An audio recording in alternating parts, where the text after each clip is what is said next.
Welcome to the Best Little Town podcast, your go-to source for everything happening in the town of Bedford's local government. Whether it's new initiatives or important decisions shaping our town's future, you'll hear it right here. This podcast is dedicated to keeping our residents informed and engaged.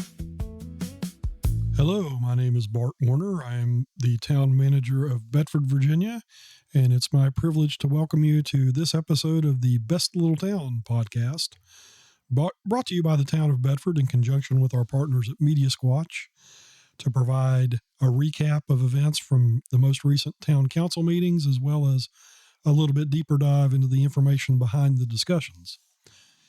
It is currently Wednesday morning, April 8th, which means we met last night, Tuesday, April 7th, and I'm going to jump right into the agenda and kind of work through it. We had a lot of things going on last night, 13 different items on the agenda, which is a little bit unusual, but also kind of a sign of the time of the year we're in. Of course, we begin each meeting with approval of the minutes from the previous meeting. And this is a good time to mention that we love to have folks join us in person. We meet the first and third Tuesdays at 7 p.m. upstairs at 215 East Main Street. If you can't make it in person, we do live stream the meetings through YouTube. And we also record those meetings and keep them posted on youtube.com. So if you go and search for Town of Bedford, Virginia, you can see things live as they happen, or you can also go after the fact and double check what I'm telling you in this podcast today. Also, we do post our minutes to our website at www.bedfordva.gov, and you can click on the government tab and look for information about agendas and minutes. So again, the first item of business last night was to approve the minutes from our previous meeting, which was back in March, and that date was March 17th. The next item on the agenda was report of the town manager. Last night I mentioned a few things, one of which was spring cleanup week is currently underway within the town. That will take place through Friday, April 10th. This is a semi-annual event that largely involves the pickup of bulk goods at the curbside for customers who pay the refuse collection fee. Basically, the timing of that is coincidental to your normal trash pickup day. It may not be exactly on the same time frame, and if you've put things out and not noticed any activity, by all means, let our Public Works Department know about that. They can be reached directly at 540-587-6081. One thing we do ask, though, is that you do try to have your items out during your regular pickup day. We frequently run into situations where we'll hit a street and it's a pretty labor-intensive process, and then folks will realize that maybe they forgot an item or two, and then we have to double back. So just ask that you do what you can to assist our Public Works staff in providing that service to you. Next item I mentioned was an extension of thanks to the Liberty Middle School baseball coach, Mr. Gary Arrington, as well as the players and parents associated with this team for a cleanup event that they initiated and performed at Field 3 of Liberty Lake Park over the weekend of March 21st. For those of you who maybe are not as familiar with the layout of Liberty Lake Park, that's the back end of the facility. There's a baseball field there that the middle school team has used for several years. And out of appreciation for use of that facility, they take really good care of it. And we really appreciate the extra effort that they undertook on March 21st. I concluded my report last night by noting that we will be sponsoring a town hall meeting regarding the electric utility, which will be hosted by Mr. Paul Beckhusen of AMP, that's American Municipal Power, next Tuesday, April 14th at 6 o'clock p.m. in the council chambers. That's a meeting that we've scheduled in response to several requests for information. Mr. Beckhusen is going to be explaining a lot of things, beginning with the nature of AMP itself. I know there's a lot of people who have questions about the way we obtain and distribute power. Actually, one of those relates to an item of new business at the end of last night's meeting. But we do try our best to diversify the sources of energy that we get so we are immune to some of the effects of the market. However, as we've all noticed, there are certain aspects of power costs that continue to increase. Those are largely due to the regulatory environment, and frankly, some of that is political. And again, Mr. Beckhusen will be here to explain and share information. We do ask that folks understand the purpose behind that, which is to communicate and share the information. I will note up front that it might be some information that we'd rather not care to receive, but we are aware of the facts involved, and we want to make sure that people are fully apprised of those. So again, that meeting will be next Tuesday, April 14th at 6 p.m., and it will be facilitated by Mr. Beckhusen of AMP. The next item of business was appearances before council. We had a couple of citizens who came to the podium to speak. The first was Ms. Ann DeLong, who spoke in her role as Vice President of the Bauer Center Board of Directors. She explained that in partnership with the Charles Schulz Foundation and the National D-Day Memorial Foundation, they are sponsoring an event, a display of works of art by Charles Schulz, some of his cartoon work, which we're all familiar with Peanuts, but also some other things. What some people don't know is Mr. Schultz's connection to the D-Day Memorial. He was actually a founder and contributor to the Memorial Foundation, as Ms. DeLong mentioned last night. And that display, that exhibit will begin on May 7th at the Bauer Center and will run, I think, throughout the summer, at least until August 7th, if we heard correctly. In addition to celebrating the connection to the D-Day Memorial, the Bauer Center is hoping to promote a greater experience for visitors who will be looking for other activities and things to do in town. On that note, Ms. DeLong said she wants to ensure that downtown feels vibrant and welcoming, and asked that the town partner with artists to put displays in the windows of vacant buildings to transform them into something interesting and attractive. She noted that the Bauer Center is ready to assist with coordination of that activity, but also asked for the town to engage formally, and really overall wants to take advantage of the opportunity to engage with visitors who will be coming to the Bauer Center to see that exhibit, and also the visitors who will be coming in conjunction with the commemorative events associated with D-Day itself. Next speaker was Ms. Leslie Mahaffey. She came to the podium and had some kind words for staff. Thanked staff for addressing some signage issues and some lighting issues at the Bedford Museum, which is where she works. Of course, I'll note that work is conducted by our stellar employees of the Public Works Department and the Electric Department. She also noted that the museum has sponsored a banner display for years, beginning back in October of 2018, working with Mosca Design to create 15 banners. And she noted the specific contributions back then of Jennifer Thompson and Diane Wilson in creating those banners. Those banners honor individuals who are significant and had a specific attachment to Bedford for some reason or another. It represents people from Thomas Jefferson to local folks such as Dr. Pogue and Jimmy Steptoe. Miss Mahaffey did actually kind of list off the contributions of all the people who are honored with those banners, and rather than cover that in this podcast, I would request that you go back and review the video that's available on youtube.com to get the full extent of that information. The next item of new business was council comments, and actually the council members were not quite as chatty last night as they usually are. I think that probably related to the long agenda before them. Beginning with Councilman Dave Foster, he welcomed the people who were personally in attendance, and that was echoed by Vice Mayor Updike, Councilman Haley, Councilman Foreman, Councilman Ippolito, and Mayor Stanley.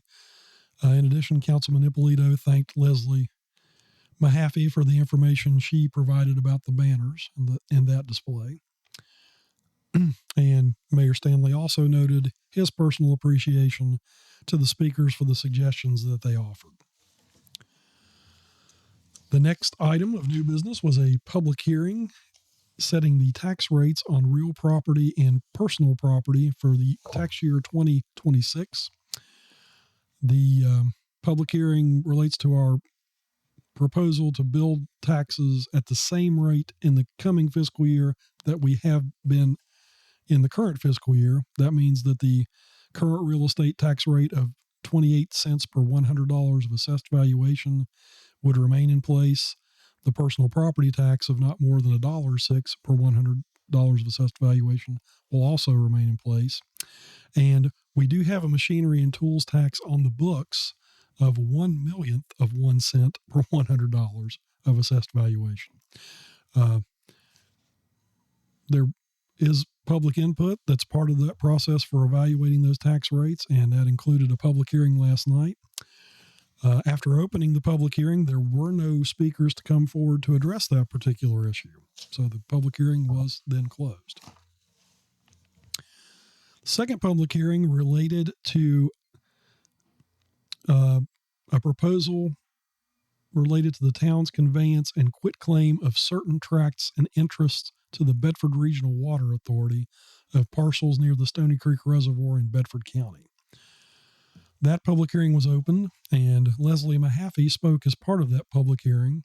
She noted that later on in the items of new business, there was a deed confirmation and release reference there, but she shared her concerns about conservation of the property and restrictions that were designed to preserve that, and asked that it still be conserved to the greatest extent possible and not utilized for any intensive uses. Mayor Stanley responded that the action on the agenda later tonight was simply for the conveyance of the property to the Bedford Regional Water Authority per the terms of their request, and that there was no plans for additional action at this time, although we would have further comments.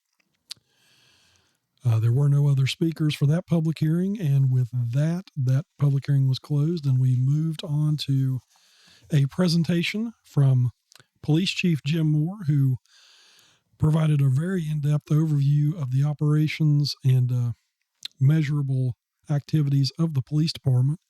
Again, that's I wouldn't try to speak for Chief Moore, but it was really good information, and would ask that folks take the opportunity to see that on the video recording that is available on YouTube. The next item of new business was the consent. I'm sorry, I skipped right over the consent agenda. Before Chief Moore's presentation, we had a couple of items on the consent agenda. Those are typically administrative and housekeeping functions, and I was in such a hurry to get to the other things that I missed it myself. But council did do this in order last night. The first item on the consent agenda was appointment of a member to the Redevelopment and Housing Authority. 2 vacancies have existed on that group. Mr. Bill Mosley has expressed an interest in being appointed for the remainder of a term expiring October 13th of this year. Council, on a motion by Stacy Haley and seconded by Todd Foreman, unanimously voted 6-0 to approve the appointment of Mr. Bill Mosley to the Housing and Redevelopment Authority, said term to expire October 13th, 2026. And in another big miss on my part as part of this podcast, I forgot to mention that Councilman Dwight Evans was not present, was unable to join us in person or by virtual means. So there were 6 members of council who were taking action otherwise. Next item on the consent agenda was a request to close streets submitted by the Bedford Boys Tribute Center for a wreath-laying ceremony in front of the county courthouse on Saturday, June 6th from 5:45 p.m. to 7:15 p.m. This is an event that Ken Parker and his folks have put on for a couple of years. I think this will be the 3rd consecutive occurrence of it. Largely, it is something that takes place on the sidewalk, but we do close the streets. North Bridge Street between the red light East Main Street between the red light on North Bridge Street and the traffic light on South Street. On a motion by Vice Mayor Updike, seconded by Council Member Haley, the request to approve the closing of the streets for the wreath-laying ceremony was unanimously approved, and Of course, you'll be hearing more about it between now and then, but just want to remind everyone that the Bedford Boys Tribute Center will have a wreath-laying ceremony on Saturday, June 6th from 5:45 p.m. to 7:15 p.m., and it's a typically very moving event, and would encourage people to attend that if they are able. Okay, now getting back into the new business. After Chief Moore's presentation on the activities and function of the police department, the next item of new business was a proclamation noting National Crime Victims' Rights Week for 2026. That proclamation was read out loud by Mayor Stanley. Again, I'm not going to try to recapture that, but he did an excellent job in reading it and presenting it to the local advocates, and would encourage you to view the video of last night's meeting for full coverage of that. The next item of new business was establishment of the real estate tax rate for fiscal year 26-27. There is no proposed change in the tax rate of 28 cents per $100 of assessed valuation. We did note that we are seeing an increase in revenues associated to real estate this year of approximately 2.29%, and that increase in revenues was attributable entirely to new construction within town, which there's quite a lot of it happening and quite a lot of it coming in the future. On a motion by Councilman Haley, seconded by Vice Mayor Updike, Council approved adoption of the real estate tax rate for fiscal year 26-27 at the same rate it currently is, which is 28 cents per $100 of assessed valuation. The next item of new business related to personal property tax rates for calendar year 2026. Again, there is no change proposed in the current rate, which is $1.06 per $100 of assessed value on taxable personal property. There are some exceptions included in the state code, and we covered those. Again, there's also a machinery and tools tax that is on the books, but at a rate of 1/1,000,000th of 1 cent per $100 of assessed valuation. Councilman Todd Foreman made a motion to approve establishing the personal property tax rate for calendar year 2026 at the same existing rate. That motion was seconded by Councilman David Foster. Brief discussion there. Councilman Foster noted that 1/1,000,000th of a cent rate for the machinery and tools tax, and questioned whether that's simply a placeholder, which staff did confirm. It's one of those things where we kept the ability to assess that tax on the books, but we set it at a rate where it practically does not impact, well, really anybody that we know of in town, although we stand to be corrected on that point. After that brief bit of discussion, the motion to approve adoption of the personal property tax rate at the same rate for calendar year 2026 was unanimously approved, 6 members for, 1 member absent. The next item of new business relates to setting percentage tax relief to exhaust Personal Property Tax Relief Act funds for 2026. There's quite a bit of background to this, and it's a little bit complicated, but we'll try to cover that with the action item that was passed last night. Back in 1998, the Virginia General Assembly passed the Personal Property Tax Relief Act with the philosophy that relief would be gradually implemented to eliminate the personal property tax on personal use motor vehicles. It only took about 6 years for the General Assembly to revisit that philosophy, and in 2004, they capped the contribution from the Commonwealth to localities for reimbursement for personal property taxes. As a result of that, back in 2005, the then City Council adopted an ordinance which provided that the funds to be reimbursed to our local community would be allocated in such a manner as to eliminate personal property tax on vehicles with an assessed value of $1,000 or less, and that the council would set annually by resolution a percentage of relief in respect to assessed values of more than $1,000 as applied to the first $20,000 in value of each such qualifying vehicle, so as to exhaust fully the PPTRA funds provided by the Commonwealth. The funding and methodology for this remained the same when we reverted from city to a town. The amount received from the state is $280,647. That is allocated towards personal property tax relief in the town of Bedford. For calendar year 2025, a rate of 100% on the first $20,000 of assessed value was adopted, and the total relief applied to personal property bills was $470,629.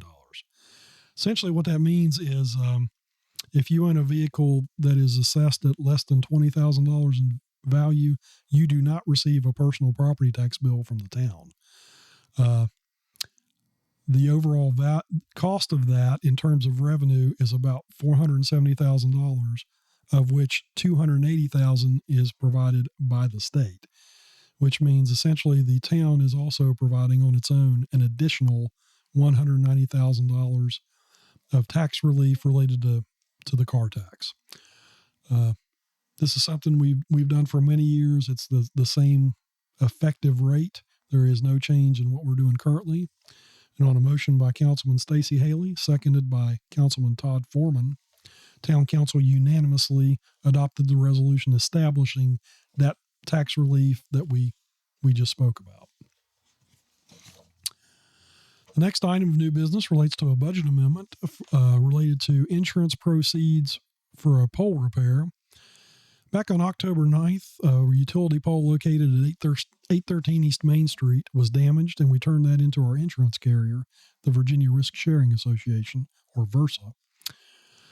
The proceeds were received by the town from VRSA on March 10th, and the town is requesting for that revenue to be appropriated toward the expense line where we accomplished the repairs to the pole. Basically, the total of that cost was $7,907. Town Council was requested to approve a budget amendment to basically allocate receipt of that money from VRSA back to the professional services line item that we used to pay for the repairs. On a motion by Councilman Foster, seconded by Councilman Haley, all members present voted unanimously, 6-0, to approve the budget amendment. The next item of new business was approval of an agreement with the acting Bedford County Commonwealth's attorney. Some folks are not aware of the fact that the Commonwealth's attorney's office is a constitutional position defined in state code and locally, whereby they prosecute state code issues, including civil and criminal violations. However, they are not necessarily tasked with enforcing things such as town code. In order to accomplish that, the town has entered into an agreement with each individual Commonwealth's attorney individually during the service of those individuals. Most recently, we entered into an engagement with Mr. Wes Nance back on July 22nd, 2025. Since that time, Mr. Nance notified the town of his intent to resign from that position as of March 31st due to his upcoming appointment as a circuit court judge. In order to continue receiving services from that office, town staff requested for council to adopt a resolution allowing us to enter into an agreement with the acting Bedford County Commonwealth's attorney. And then, of course, once that position is permanently filled, we would engage with the incumbent then, or the incoming Commonwealth's attorney. On a motion made by Councilman Foreman, seconded by Councilman Foster, it was unanimously approved to authorize the town mayor to enter into that kind of contract with the acting Bedford County Commonwealth's attorney. As part of that discussion, Councilman Foreman noted that he was pleased to see Judge Nance's elevation to the bench, and he thought that he would certainly be an asset to the community in that role, as well as Mr. Chris Dolan, who is serving in the acting Commonwealth's attorney position. The next item of new business was a deed of confirmation and release with the Bedford Regional Water Authority regarding the Stony Creek Reservoir property. This has been something that's attracted a lot of attention. There's been quite a bit of discussion, and I mentioned previously that there were some closed sessions dealing with that. And last night's discussion and action was a direct outcome of that. So this is really the full disclosure of what we've been talking about for several months with the Bedford Regional Water Authority. There's quite a bit of history to that, which I will cover by reading the action form. As part of the creation of the Bedford Regional Water Authority, the town of Bedford conveyed certain properties associated with the Stony Creek Reservoir to the authority. This was accomplished through an ordinance adopted on June 25, 2013, after a public hearing and a regular meeting of council. The deed, which was recorded on June 28, 2013, identified several individual parcels, some of which were conveyed to the Water Authority, and some of which were retained by the town, as well as restrictive covenants on the parcels retained by the town on Wheats Valley Road opposite the Stony Creek Reservoir itself. On May 28, 2025, the Water Authority's Executive Director, Mr. Brian Key, submitted a letter to the town manager seeking clarity about the ownership status of parcels on the reservoir side of Wheats Valley Road. The Water Authority's assertion was that there was some ambiguity associated with the deed assignment, that the authority had a reasonable claim to ownership of those parcels already, and they requested the town's assistance in recording a supplemental deed and that the deed should be reformed under the doctrine of mutual mistake. At that time, the town attorney advised that the doctrine of merger, which provides that the final deed prevails over prior negotiations, would apply. However, the town has no particular use for land on the east side of Wheats Valley Road, while the Water Authority does, and in particular a couple of parcels that are physically part of the water coverage of the reservoir itself. Accordingly, as a good neighbor, resolving this issue makes practical sense. In return for giving up its claim to the property on the east side of Wheats Valley Road, the town manager negotiated with the Water Authority to release its claim to future control of land on the west side of Wheats Valley Road. And as a proposed resolution of the matter, at its regular meeting on February 17, 2026, the Water Authority Board of Directors recommended a deed of confirmation and release between the Bedford Regional Water Authority and the town of Bedford, which would effectively assign ownership of the parcels in question on the reservoir side of Wheats Valley Road to the Water Authority, and remove the restrictive covenants on the parcels retained by the town on the Wheats Valley Road side opposite the reservoir. That deed has been reviewed as to form by the town attorney and had been prior to last night's meeting. We did note, in response to the concerns we heard at the public hearing, that the town is actively engaged in discussions related to possible conservation and conservatorship programs that might be available for the property that we are retaining. We've reached out to the Water Authority to discuss that and potentially partner in such an arrangement. However, I noted that in my conversations with Mr. Key, they preferred to see resolution of this particular deed issue last night and the transfer of the property they were requesting before proceeding further in those discussions. Councilman David Foster made a motion to approve the deed of confirmation and release that was before them and to authorize the mayor to execute the deed. That motion was seconded by Vice Mayor Updike.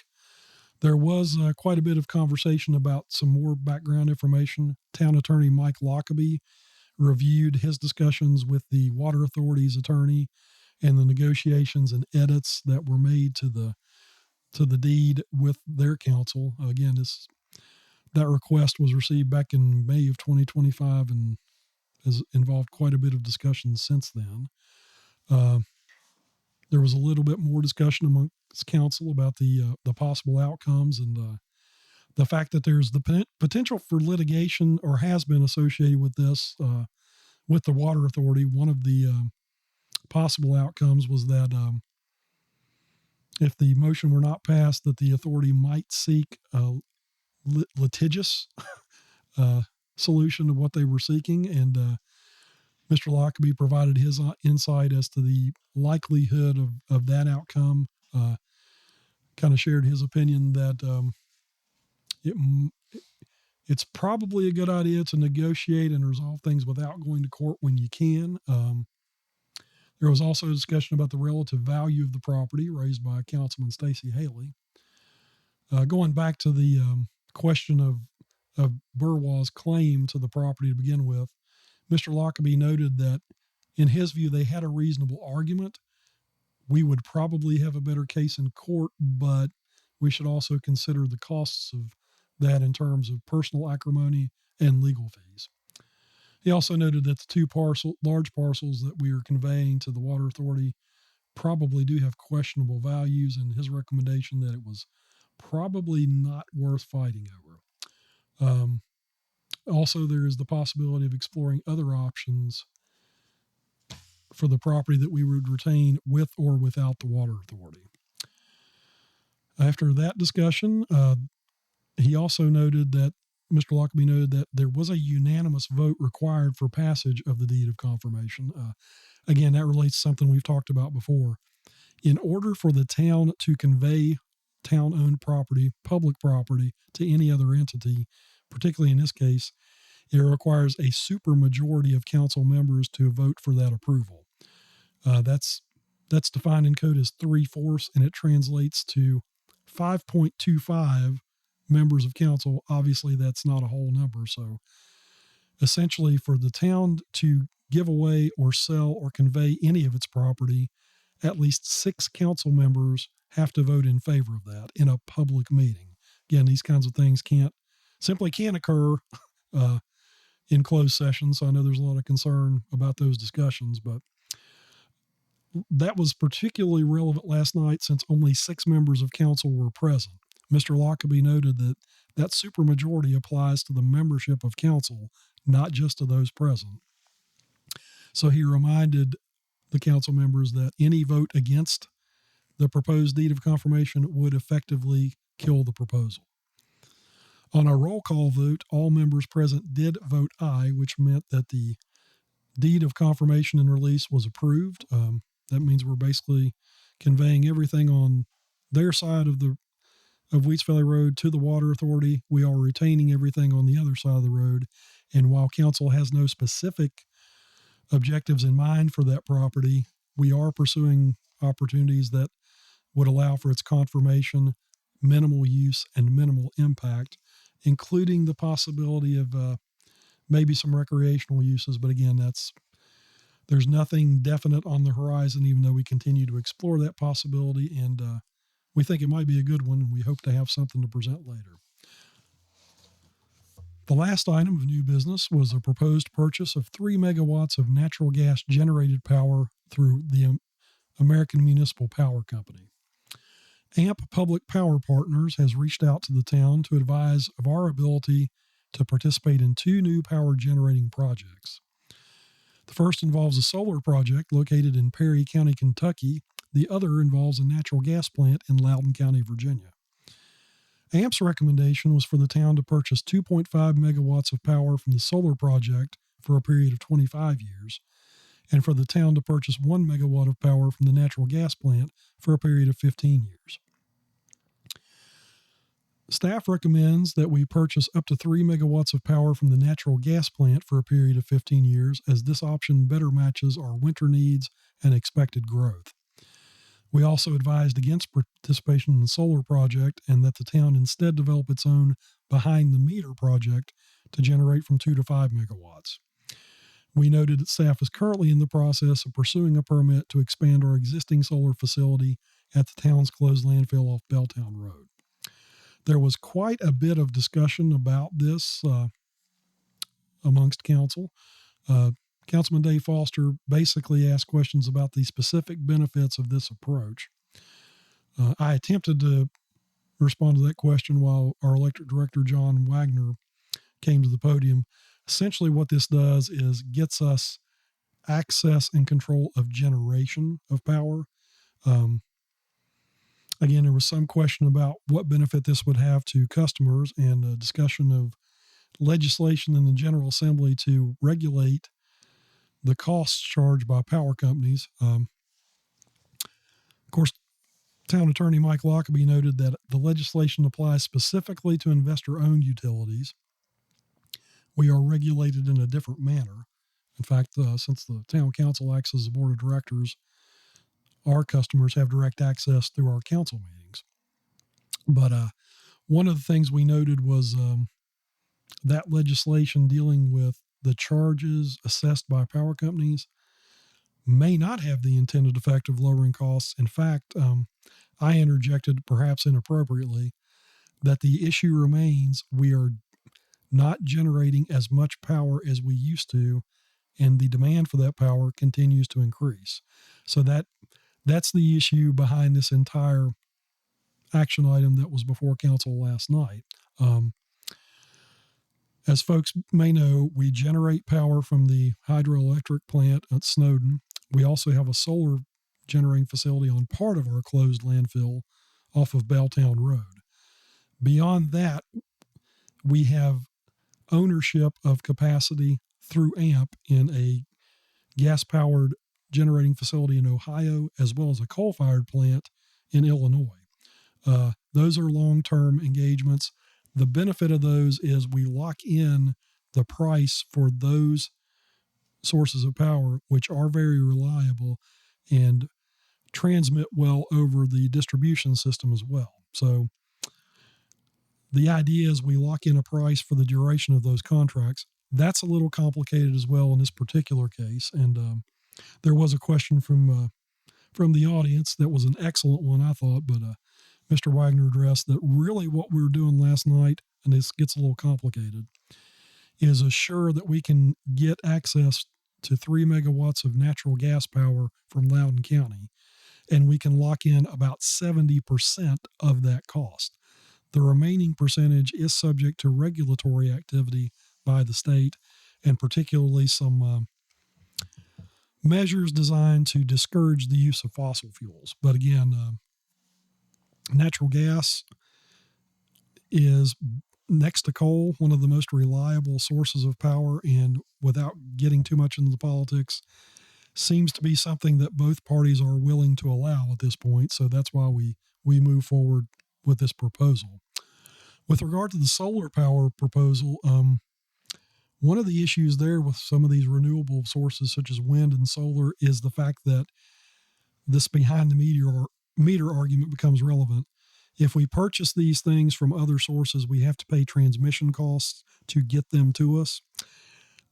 The overall efficiency of solar and wind is compromised in that transmission and distribution process. So in addition to the fact that it's an additional cost to get it from remote areas such as Kentucky to the town, we have a current solar project that we get the full benefit of. We generate that power for ourselves. We don't have to pay for transmission costs, and thus there's a savings. We are looking to expand that. We're in the process of getting a permit to hopefully just about double the size of our existing solar power generation facility off Belltown Road. And if we're successful in that, we could generate another 2 to 5 megawatts of power that we own and consequently don't have to pay somebody else to obtain. So that was the background question related to this proposal. Mr. Wagner noted that we would have access to this power as of July 1st if it were approved. On a motion by Councilman Stacey Haley, seconded by Councilman David Foster, all members present voted aye, and the motion to obtain this natural gas power from the facility in Virginia was unanimously approved. And we do hope to see the benefits of that primarily in mitigating our costs, although again, we understand that's a fairly complicated process and the costs of electricity in general are of great concern to everyone. On that note, I'll remind everybody again of the meeting next Tuesday, April 14th, being hosted by Paul Beckhusen of American Municipal Power, 6 o'clock. Again, I don't want anybody to misunderstand the nature of that meeting. It's largely for Mr. Beckhusen to present information, whereas we had public engagements related to other items such as the annexation previously where the outcomes were somewhat in question. People just need to understand up front that most of the information that we're going to receive is, while not particularly palatable or desirable, also not particularly debatable. A lot of the costs associated with power are related to regulations that are in place that deal directly with our relationship to coal power generation.